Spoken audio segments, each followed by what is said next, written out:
Susie, you can just clear it up, please. Is this yours?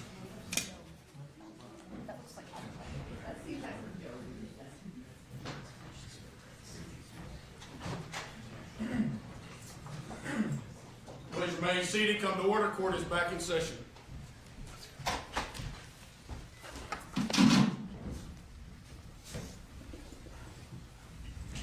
All right. Mr. Wallen, can I get your raise your right hand, please, sir? You solemnly swear or affirm the testimony you're about to give before the court is the whole and complete truth, so help you God. I do. I need to ask you to speak loudly and clearly. She's got to take down everything you say in the record, so you got to be able to hear her. Yes, sir. Yes, sir.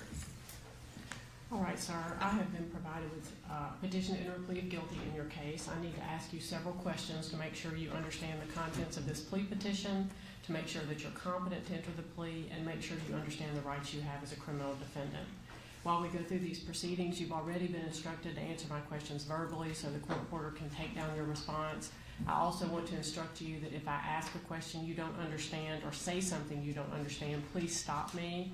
These are very serious proceedings. I want to make sure that you and I are on the same page. And secondly, if at any time you need to consult with your attorney, just let me know and you'll be able to consult with him privately before we go any further. Have you understood my instructions? Yes, ma'am. All right. How far did you go in school, sir? I graduated high school. So you are able to read and write? Yes, ma'am. Are you taking any medication, prescription over the counter, or otherwise? No, ma'am. Have you consumed any alcoholic beverage or other intoxicant in the last 24 hours? No, ma'am. Have you been diagnosed with or are you suffering from any mental illness or mental disorder? No, ma'am. Is there any reason you can think of that would affect your ability to understand what you're doing here today? No, ma'am. You are under oath, and that means you've sworn to tell the truth. Do you understand that? Yes, ma'am. You have provided the court with a plea petition that has a signature. Did you sign this petition? Yes, ma'am. And before you signed it, did you have an opportunity to read it in its entirety to yourself, or to have it read to you by your attorney, or some combination of those things? Yes, ma'am. During the time that you were reading the petition or it was being read to you, if you had any questions, were they answered to your satisfaction? Yes, ma'am. Do you believe you fully and completely understand the contents of this plea petition as you stand here today? Yes, ma'am. Sir, you are charged by way of what's called a criminal information. I need to talk to you about that just a little bit. Anytime you're charged with a crime, you have a right to have the Davidson County grand jury hear your case. The grand jury is a body that investigates whether a crime has occurred, what level of crime, and whether or not you had any involvement in the crime. By signing a criminal information, you are waiving your right to have your case presented to the Davidson County grand jury. Is that right? Yes, ma'am. All right. You were charged in case 2024 I-687 with 2 counts of misdemeanor reckless endangerment. Those each carry a maximum punishment of 11 months and 29 days in jail and a fine of up to $2,500 on each count. Is that your understanding of what you're charged with and the punishment you could receive? Yes, ma'am. You understand you're charged with more than 1 count, and I want to make sure you understand if you were convicted of 2 counts, you would receive a separate sentence for each of those counts. Do you understand that? Yes, ma'am. I understand. Do you understand what it takes under the law to be found guilty of what you're charged with, sir? Yes, ma'am. I understand that you are entering a plea of guilty to 2 counts of reckless endangerment.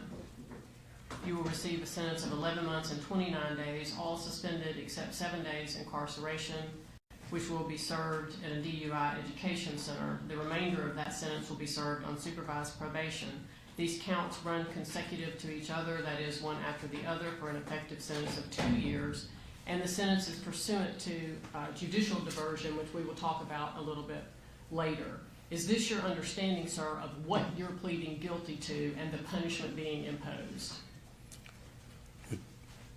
Yes, Your Honor. We talked about the formal conditional guilty plea. Yes, he understands that. All right, but those are the offenses that he understands he's pleading guilty to, and the sentence, which is a 2-year sentence. Yes, ma'am. All right. Do you have any questions at all about what you're charged with and the punishment you could receive, that is the maximum punishment, and what you're pleading guilty to and the punishment that is being imposed? No, ma'am. Before you decided to enter this plea, did you have enough opportunity to speak with your lawyer about the facts and circumstances that led to this arrest? Yes, ma'am. And during those discussions, did he talk to you about the law that applies to your case as well as the evidence the state says it has against you? Yes, ma'am. And during those discussions, did he explain the defenses you might have to these charges, that is, the evidence you would use to overcome or negate the evidence the state says it has against you? Yes, ma'am. And during those discussions, if you had any questions, were they answered to your satisfaction? Yes, ma'am. Do you have any complaints at all about the representation your lawyer has provided? No, ma'am. All right, sir, the following questions address the rights you have as a criminal defendant. Because when you enter these pleas of guilty, you are waiving or giving up those rights, so please listen carefully so I can make sure you are knowingly giving up your rights. First of all, do you understand you have the right to continue to plead not guilty, demand a trial by jury, and require the state to prove your guilt beyond a reasonable doubt? Yes, ma'am. And do you understand if you did demand a trial by jury, you are entitled to a public and speedy trial by jury?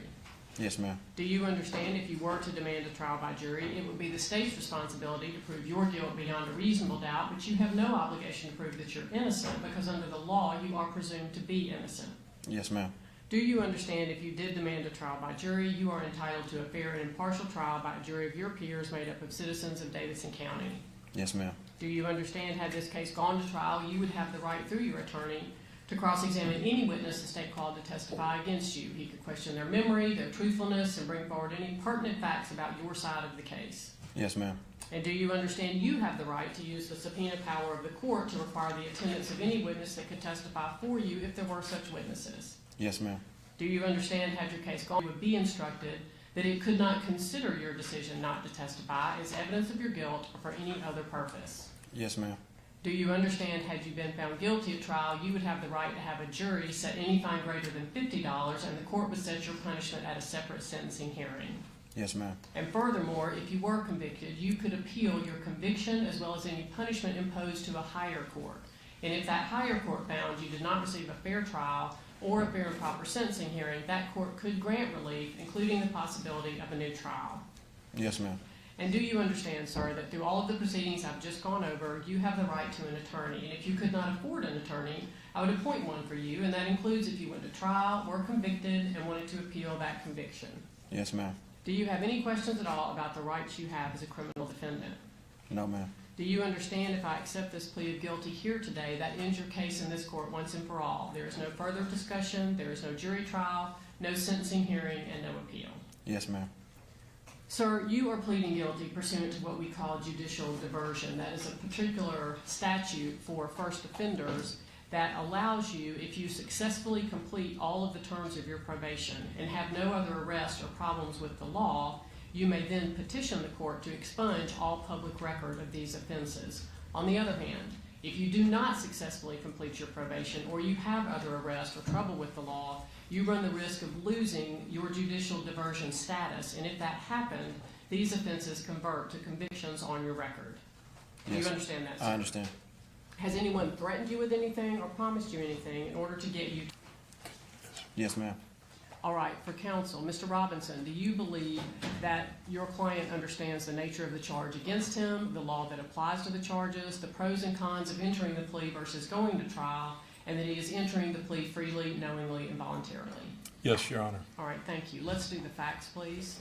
Your Honor, if this matter proceeded to trial, the proof would be that on April the 7th of 2024, the defendant was at Chief's Bar and Restaurant located at 200 Broadway Avenue. The defendant was on the 6th floor of the rooftop bar. The defendant picked up a chair, threw it off the 6th floor. The chair landed on Broadway, approximately 3 feet from where Officers Gavin Treese and Officer Yaroslav Holokov were standing, placing them in imminent danger of death or serious bodily injury. All these events happened in Nashville, Davidson County, and based on those facts, the state would recommend the previously announced agreement. And Your Honor, I'd like to say that Officers Gavin Treese and Officer Holokov were both consulted about this plea and both approved it. All right. Thank you. Mr. Wallen, did you hear the facts as read by the Assistant District Attorney? I did hear Are that. those facts true and correct? Substantially, yes. Are you waiving your right here today and entering a plea of guilty in your pending case? Conditionally guilty, yes. Conditionally guilty, yes, ma'am. In case number 2024 I-687, where you were charged with 2 counts of reckless endangerment, how do you plead, sir? Conditionally guilty. All right, Mr. Robinson, anything further before I accept the plea? No, Your Honor. All right. Mr. Wallen, based upon your plea of guilty, I do find you guilty. I find there is a factual basis for the plea, that you are competent to enter the plea, and that you're doing so freely, knowingly, and voluntarily, so I will place into effect the previously announced plea agreement. That concludes this proceeding. Thank you. Thank you, Your Honor. Okay.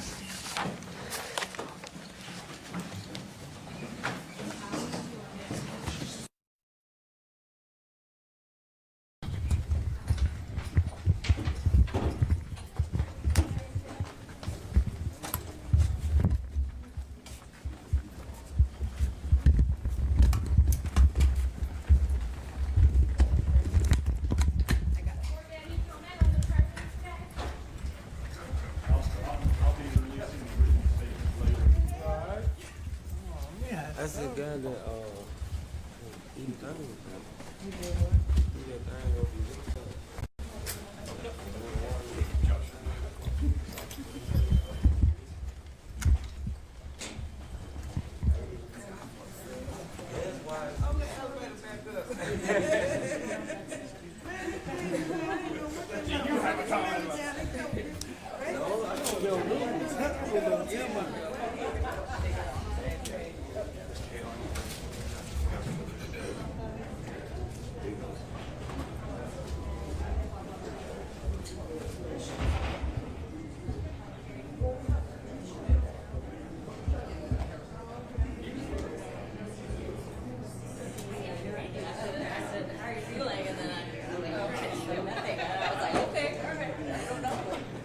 don't know, did he say something? I don't think he did. There was Steve, but I don't know, maybe somebody else saying it. They may have